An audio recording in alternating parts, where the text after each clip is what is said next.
नमस्कार दोस्तों, बहुत बहुत स्वागत है आपका हमारे नए YouTube चैनल पर। आज के इस वीडियो में हम आपके सामने एक कहानी प्रस्तुत कर रहे हैं जो इस प्रकार है। एक गांव में एक साधु रहता था जो भगवान पर बहुत विश्वास रखता था।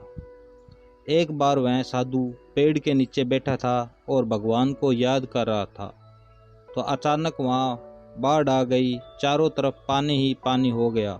सब लोग अपने आप को बचाने के लिए ऊपर पहाड़ की तरफ भागने लगे। उसमें से एक आदमी ने देखा कि इस हालत में भी साधु जी भगवान की तपस्या कर रहे हैं, तो उसने सोचा कि ये साधु अपने आप को बचाने के लिए कहीं जा क्यों नहीं रहे। तो उसने साधु से बोला, अरे आप कहीं जा क्यों नहीं रहे हो, आप भी मेरे साथ ऊपर पहाड़ की तरफ चलो, नहीं तो डूब जाओगे। साधु बोले, अरे हमें क्या होगा, मैं भगवान की इतनी तपस्या करता हूँ, मुझे कुछ नहीं हो सकता, मुझे भगवान अपने आप बचाएगा। धीरे धीरे पानी साधु के कमर तक आ गया।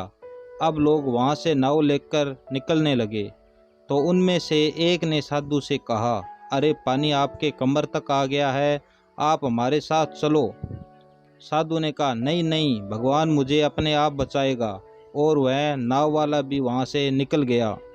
कुछ देर बाद पानी इतना बढ़ गया कि साधु के सर तक पहुँच गया और अब लोगों को बचाने के लिए हेलीकॉप्टर निकलने लगे।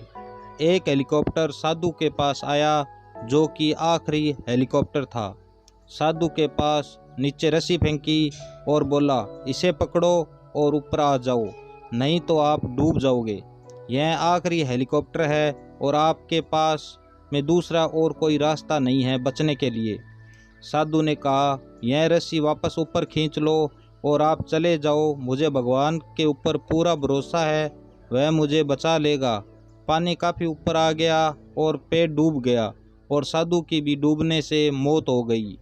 मरने के बाद साधु भगवान के पास गया और बोला, हे भगवान, मैंने पूरी ज़िंदगी आपकी तपस्या की, मेरा सारा जीवन आपकी आराधना करने में लगा दिया, फिर भी इतने भरोसे के साथ इंतज़ार किया कि तुम मुझे बचाने आओगे, लेकिन वहाँ मेरी डूबकर मौत हो गई और तुम नहीं आए, ऐसा क्यों?